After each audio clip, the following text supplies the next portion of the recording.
Hey guys, today I'm going to go over some details on how to swap out your motors. I name all my quads, and this one I call Junkyard. The reason being is this is literally put together with spare parts. All the hand-me-downs and bits and pieces and bobs that I had left over from other quads, after phasing out parts or replacing stuff, they all ended up in this guy. One day I was kind of like, I have enough parts I could build another quad. So I did, and this one exists. One thing that I really don't like, though, are these super cheap Racer Star motors. These things are horrible. I did get some decent flight time out of them, but the bearings are simply shot in every single one of these motors, and it literally costs more money to replace the bearings than it does to replace these motors. So I thought I would upgrade them.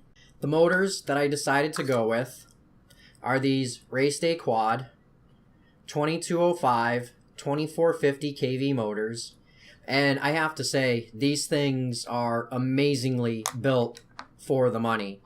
They come in at about $13.50 a piece, but they just feel amazing, and the build quality looks fantastic.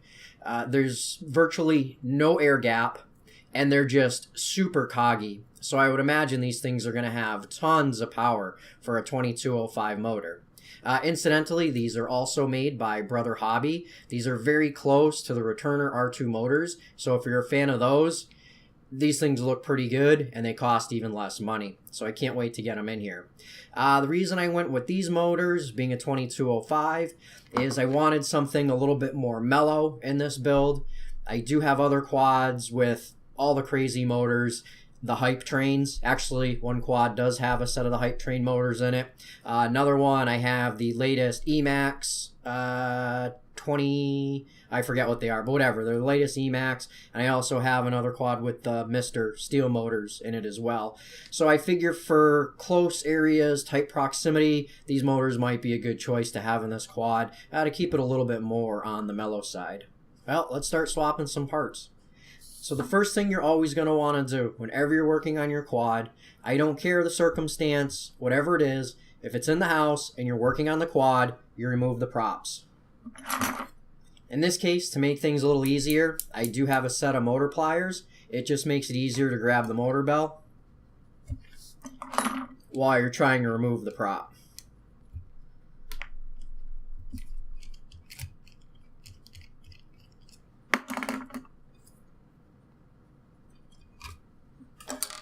I don't always use these, but I thought it would just make things go a little quicker and easier today. So I'm going to get the rest of the props off. Okay, so now that all the props are off, I'm going to remove the zip ties that are holding the ESCs in place. Just going to cut all 4 of those right out of the gate. And now I'm going to remove the heat shrink. An easy tip for removing your heat shrink is just take a blade or a knife or something or another and put a score along the edge of the ESC. And in many cases, giving it a little bit of heat is going to open that score right up. Don't use a lighter for this. Either use a butane torch, something like this. You can pick these things up super cheap, about $5 on up. Or you're going to want to use a hot air gun. I have one sitting right here. This is my hot air gun. It's a relatively inexpensive unit. I don't remember what this went out for offhand, but it did come from eBay, and it works great for a lot of things like heat shrink and also removing surface-mounted components. But we'll do a video on that stuff another day. So let's get this heat shrink out of here. So after I got the slit, everything's still attached, so nothing's moving around on me. I should be able to give it a little more heat, and hopefully you can see it just peeling right open. See that? No problem. Opens right up. So I'm going to slice the other ones and get them ready for removal. Okay, all the heat shrink is open. Next, I think I'm going to remove a motor. And you're typically going to have 4 Allen screws on the bottom. Just take your driver. You can even use a regular old Allen key. Whatever, it doesn't matter, as long as you can get them out. And I'm just going to crack them and simply remove them. Okay, our first motor's loose. So here's a trick that I do. Hopefully you guys can see this. Is I actually make these little ABS guards for my ESCs. Real thin, doesn't add a lot of weight, not as big and bulky as using the prop trick. I actually cut them specific to fit the top side of the ESC. And that helps protect it from prop strikes. My iron's hot. I'm going to put just a little bit of fresh solder on the tip of my iron. And now I'm ready to remove these motor wires. So one at a time. Just going to give it a little bit of heat and it should come right out of there. Just a little heat and boop, right out of there. Boop, right out of there. Okay, so our first motor's been removed, and there's actually a reason why I do this. I like to cut all my wires to the same length and prep my motors before I actually install them on the frame. And that's what we're going to do right now. What's cool is my cutting mat has this grid. So if I line up the edge of the base of the motor, these grids are 1 inch. So I've cut these wires to exactly 1 inch. So I'm going to line up the edge of the motor with the edge of the grid. And I'm just simply going to mark them with an X-Acto knife. And now I can come back with my cutters and trim the excess lead. Now all my motor wires are cut to length, and we're going to need to strip and tin the ends. My personal favorite way to strip the ends is to take an X-Acto knife, and I'll just score around the edge of the insulation, and it should literally just flick right off. Same thing here again. I'm just going to roll the wire and score, and it'll flick right off of there. That's it. Now I'm going to grab the others and do the same thing. Hopefully you guys can see that I've stripped the ends only about 1/8 of an inch. That's really all you need for this. Now I'm going to go ahead and tin the leads on all the motors and get them a little bit closer for installation. Always start with a little bit of solder on your iron.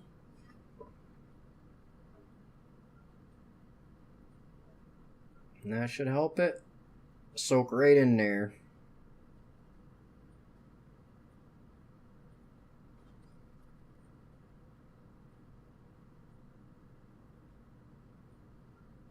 Now that all my leads are prepped, I'm going to work on prepping the heat shrink, because we are going to have the heat shrink installed on the ESCs before we can solder the motors on. So yeah, it's going to be pretty important to have that on there. Here's my heat shrink. This was a large roll of 3/4 inch diameter. This size has a tendency to work out pretty darn good for the ESCs. And what I'm going to do is I'm just going to eyeball up. With my existing heat shrink in order to figure out the length of what I want to cut my new ones at. Alrighty, 4 pieces of heat shrink. Slide the heat shrink as far up on the ESC as you possibly can. You don't want the heat from your soldering iron getting into the shrink while you're attaching your motor. So now I'm ready to solder this baby on here. Should be pretty quick and easy. I always like to start on the center pin. That way I can get everything nice and even.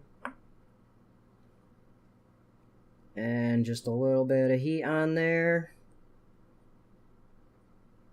And it's attached. Now I'm going to do the outer 2. Pretty much the same technique. I'm going to manipulate the motor until the wire is nice and even. And now I'm just going to put some heat in it and attach it.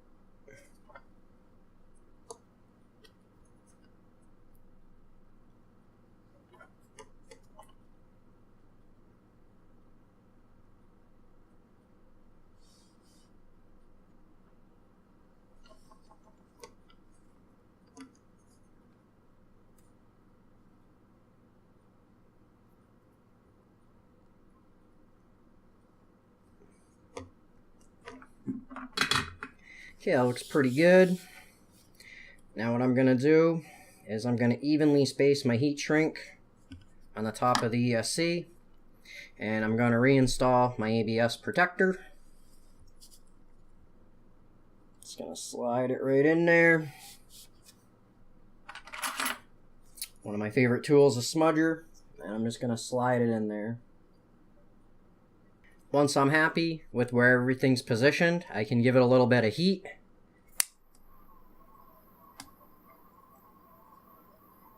And we should see this starting to pull the whole thing together.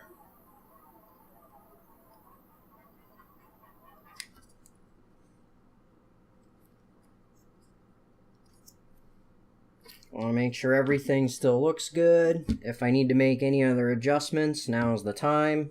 Okay, I think I'm happy with that. I'm ready to finalize it.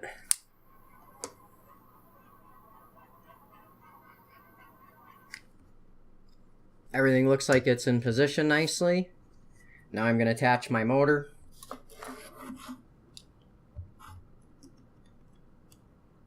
At first, I like to loosely put in all 4 of the screws.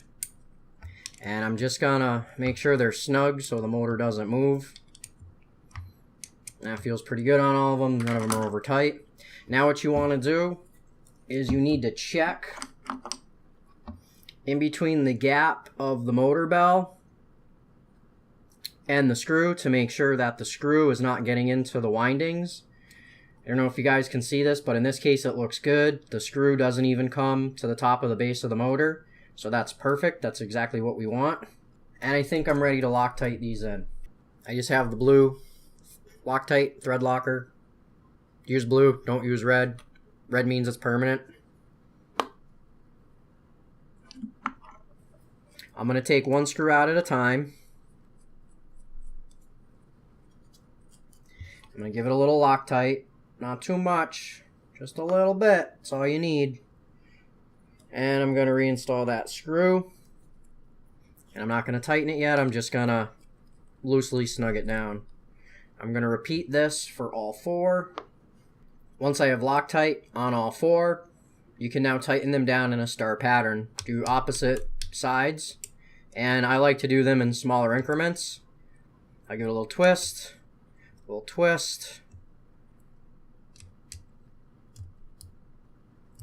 And now I'm going to snug them up. Nice and tight. Feels good.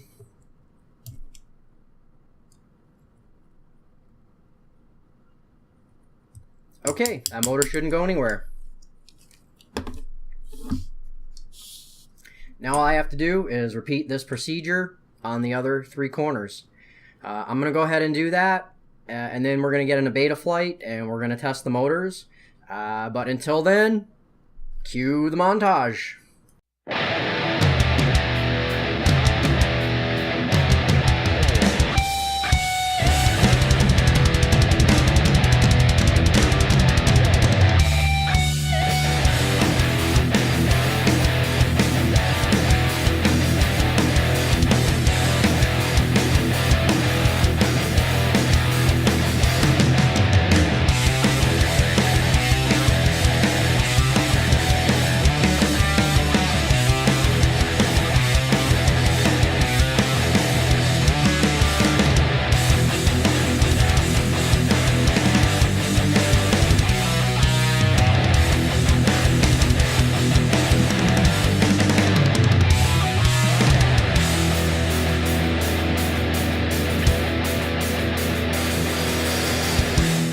All the motors are now installed, so I'm going to go ahead and put a zip tie around each one of the ESCs just to make sure it doesn't go anywhere. These are nylon zip ties. They're much stronger than what you get at Home Depot. I really don't recommend Home Depot zip ties because they're junk. If you can find something like this, you can get them super cheap on the internet. I think these came from eBay. I want to say I paid about $15 or so for 1,000 of these. Way better than anything you're going to get at a local home goods store. Again, nylon zip ties. That's the way to go. After I throw the tie around, I like to give it a little pull with a pair of pliers to make sure it's super tight. Usually you'll get about 1 or 2 more clicks out of it. And now I'm going to take my good old-fashioned flush cutters and cut off the excess. I'm going to repeat on the other 3. The motors are in, the ESCs are secured, everything is tight, looks good. Now I'm going to go ahead and I'm going to do a continuity test on the quad because I did soldering. Anytime you do soldering, it's always a good idea to check for shorts. Just going to turn my meter on. I'm going to double check that it's set for continuity by touching the leads together. I get my tone. I'm good. We're going to go right to the battery leads. And a quick beep like that is normal, but I don't have a tone. So I should not have any shorts on the quad. I should be good to move forward. Let's get this thing plugged into Betaflight.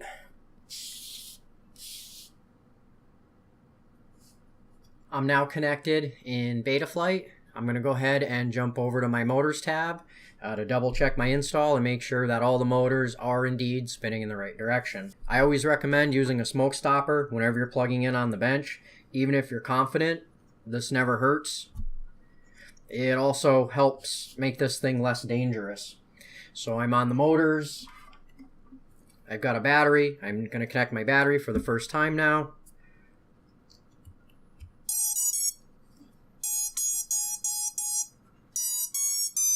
So the cool thing is the battery isn't lit up. Nothing seems to be on fire right now.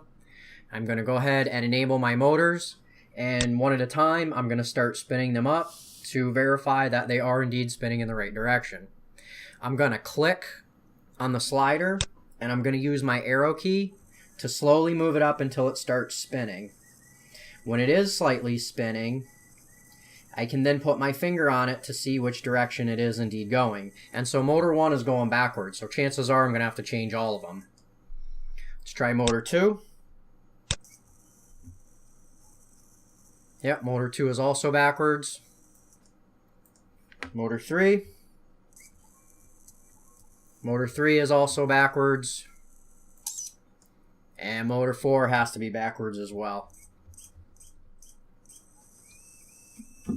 All 4 of my motors are indeed backwards. What I'm going to do is I'm going to disconnect from Betaflight. And I'm going to open my BL Heli configurator. Okay, now that BL Heli is open, I'm going to select the right COM port. I'm going to say connect. I'm going to read the setup. And now I'm going to go ahead and I'm going to reverse the direction on all of the ESCs. I'm going to start with ESC 1, reversed. 2 is going to go back to normal. 3 is going to go back to normal. And now 4 is going to be reversed. I'm going to click on right setup.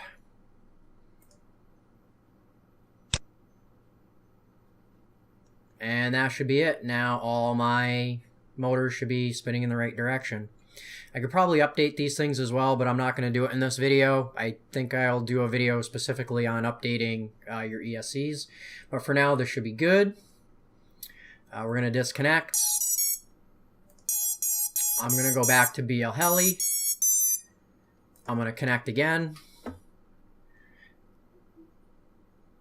Back to my motors tab. I'm going to enable, and now I'm going to check all of my motors individually again. Motor 1 is now spinning in the right direction. I'm going to make the assumption that they're all correct, but I'm still going to test them. Yes, I am using my fingers to be able to tell which direction the motor's spinning, but I have it at such a low RPM. Right now, the PWM is set at 1016, so these things should hardly be moving. Don't do this if you've really got the motor hauling. That's a good way to get hurt. If you're not sure, ask somebody for help. There's a lot of people that will be willing to help you with this if you don't know what you're doing. So please be smart and don't get hurt. But I'm happy with that. All my motors are now spinning in the right direction. I'm going to disconnect the battery. I'm going to disconnect from Betaflight. Actually, first I'm going to calibrate my accelerometer because I noticed it was like way freaking off. Look at it. Slowly, slowly, slowly, slowly, slowly, slowly, slowly. Any day. Come on, calibrate the accelerometer. Okay, that looks quite a bit better. Let's disconnect. There we have it. I have successfully replaced all 4 motors in Junkyard. I guess the only thing left to do now is take it outside and go for a hover test. Let's do it. Ooh. I've got the old GoPro strapped to my head, and it is damn cold out here. It's almost too cold to be flying today. Now, let's get this thing fired up and test it out.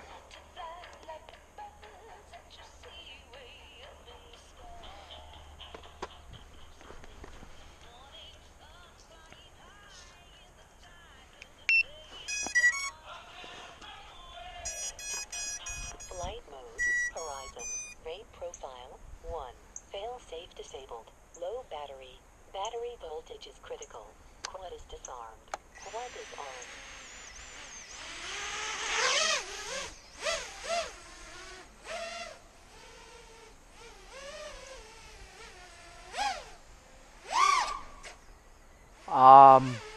Wow.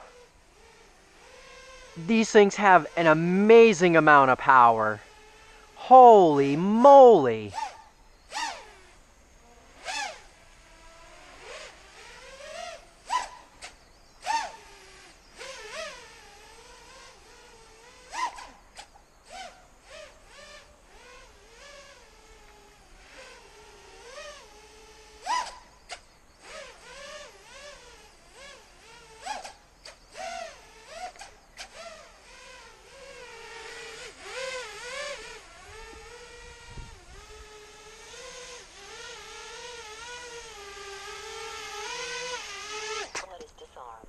Oh wow, I can't believe how much power these things have.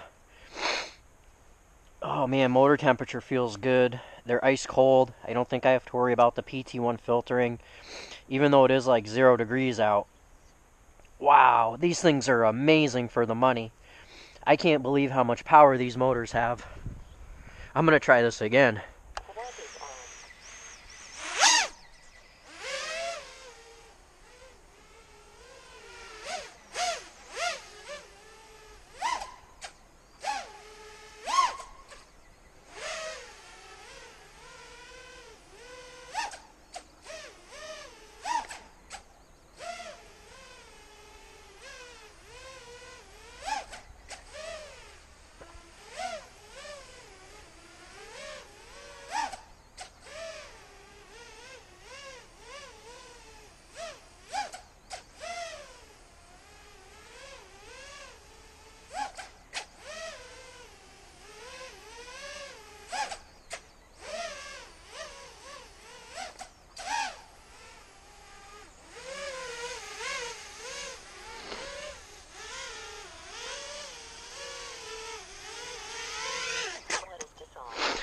Okay, I have frostbite.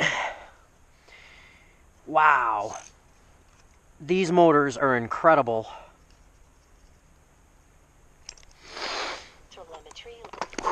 Okay, that's it. I'm going in the house. There's my guide on how to do a motor swap. I hope you guys enjoyed this video. Maybe you learned something. If you did, can I ask you to subscribe and possibly like this video? Click on anything down below. I love it when you click on my things. Maybe check me out on Instagram. I try to do daily updates on this channel, so maybe that'll be cool for you. That's it for now. Thanks for watching, and I'll catch you in the next one.